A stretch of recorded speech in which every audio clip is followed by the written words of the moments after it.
from your point of view, you know, what did you see going on when game fell out with 50 and all that happened? Well, my perspective on that came from me knowing Game outside of him knowing 50 Cent initially. He didn't know 50 Cent. I knew him. We were homies, partners, friends, or whatever. Then there was a day when I was just living my life locally in LA. I can remember listening to like Power 106 in the morning, and 50 Cent and G Unit was on the radio, and they was telling Big Boy, like, man, we out here looking for Game. We want him to come home and sign the G Unit. At this time, Game didn't know 50 Cent, but he was signed to Aftermath, and he was kind of disgruntled. His comment statements to me and others in his immediate circle were, I don't give a if Dre drop me tomorrow, then Puffy gonna sign me the next day. Shout out to D-Mac from Mansfield because he was in a business relationship with D-Mac and I believe Baron Davis, who had a previous relationship with Puffy that had him confident that if Dre no longer had interest in his career, that Puffy would assume some interest. So that was just a common thing that Game used to say at that time. And then I can recall me calling him when I heard 50 and G Unit on the radio saying, "Hey nigga, 50 out here on the radio saying whoopty whoop." And he was like, "Man, I'm at the airport finna go on this plane." He was like, "Man, but them niggas, man." He was like, "They just want me on the team so they could have the whole West Coast on lock." He was like, "Spider, nigga, I'm 50 Cent. You 50 Cent, nigga." He was like, "I'm Eminem. You Eminem. I'm Dr. Dre. You Dr. Dre." He said, "I'd never sign that nigga or be up under no nigga like that." Which I ain't gonna lie, that confidence and that passion, it resonated for a moment. But I'm still thinking like, man, you on some bullshit. And lo and behold, very shortly thereafter, it was obvious, announced headlines that he had signed the G Unit. And me being personally acquainted with him, he had shifted his whole tone, and told me that, 50 Cent was the realest nigga he ever met in the industry. Da da da da da. He was singing his praises. I cannot quite guesstimate or estimate the amount of time that lasted, but I can remember it wasn't that long when his expression and his sentiments changed to, "Oh, I finally figured out it's all good, but it's just business. As long as the business cool, it ain't nothing deeper than that." And then once, I was also noting throughout the whole process his lack of effort to ever introduce me to anyone that could be considered as a promotion or escalation in my situation. When I watched him do this for others, like Black Friday, Life, G Malone, even though I had known him longer, what I would consider better qualified, I watched him not include me in any promotional scenario as an artist, even though I was a friend. I tolerated that for quite some time. So I can recall when I finally stumbled up on my own G Unit potential opportunities and expressed them to him, is when he started telling me that he had intentions on knocking that down. It wasn't going to last long. They're about to meet their end. That wouldn't be wise. However, I became on board before he actually launched his campaign. So if I felt like there was a relationship between he and I to respect before he started GU knotting, he should have never did it because I was GU knitting it. And he didn't respect the relationship enough to GU not. So it was like, Now, I think I seen you say somewhere that he had a Sean John campaign yeah, very before he shortly, started wearing the G Unit stuff, very shortly and after, that kind of rubbed 50 the wrong way. yeah, very shortly after he dropped his debut album, he had a Sean John campaign tour. I believe he was on Sunset, one of the big boulevards. He had and Sean John shit at the height of the G Unit clothing situation, and 50 took that as a point of tension, and I just wasn't surprised at that based on I was aware long before he even signed the G Unit deal that he was banking on if Dre lost interest, Puffy was going to assume interest. So when I saw the Sean John campaign, I knew that was based on a relationship that his handlers had with Puffy prior to him signing the G Unit.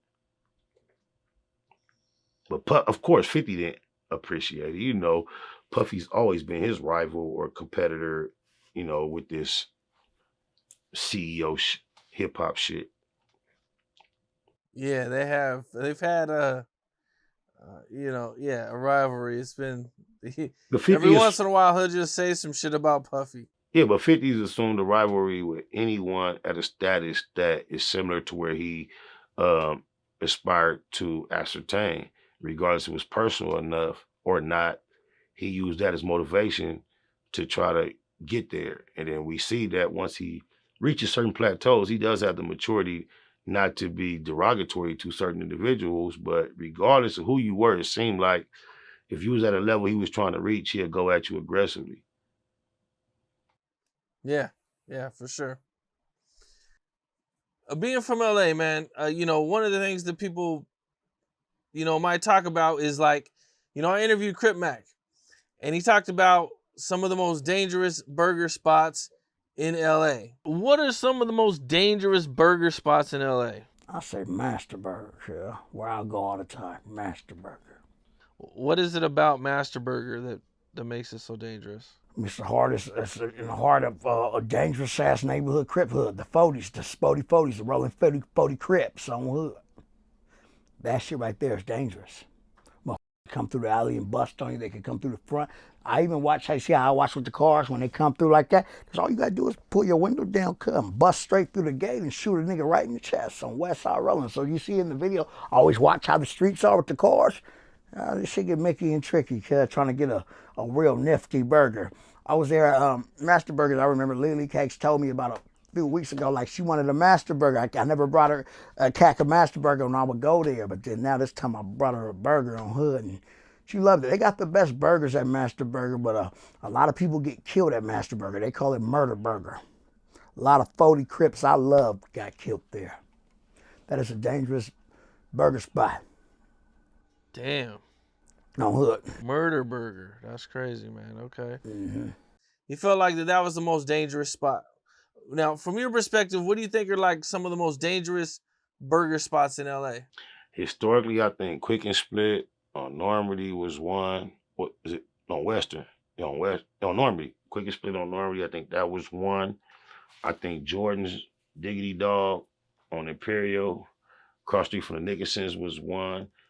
BD Burgers on Central and Century has been one for quite some time. It's not quite on Century. It's like on 102nd and Central. I don't believe there's one you can highlight. A1 Burgers on Vernon is one of them spots. I think there's a lot of spots where LA locals have risked their safety in order to get some good grease. There's multiple spots, but those are the name of a few. You touched on this a little bit earlier about, Crip Mac still going in on the hoods, Do you think that that's why he gets so much hate on the internet? No, I think the majority of the hate he gets stems from something other than him going at the Hoovers. I don't think it's that many Hoovers or Hoover lovers to substantiate the amount of hate he gets. I think he gets more hate from people who either are familiar with or aware of the normal experience of LA gang members, and they notice the difference in his experience, and they try to disqualify him as official based upon the differences that they're familiar with, even though they're not from the inside of the environment. And that's where the majority of his hate comes, because it's not what they typically are familiar with, which has been commercialized, not knowing it's a million C-Max on every corner in every hood, though. He's very normal in the actual gangbang environment, but when it comes to commercial promotion and public, he stands out. But when you come to the east side or to the hoods, to where the have-nots are, it's a million C-Max. That's why I'm proud to see one shine finally. Happy. Nightbud. Yeah, for sure. You fire me? What's up? This is Cam Capone. We got more content like this coming soon, so hit that like button, subscribe, and stay locked in to Cam Capone News.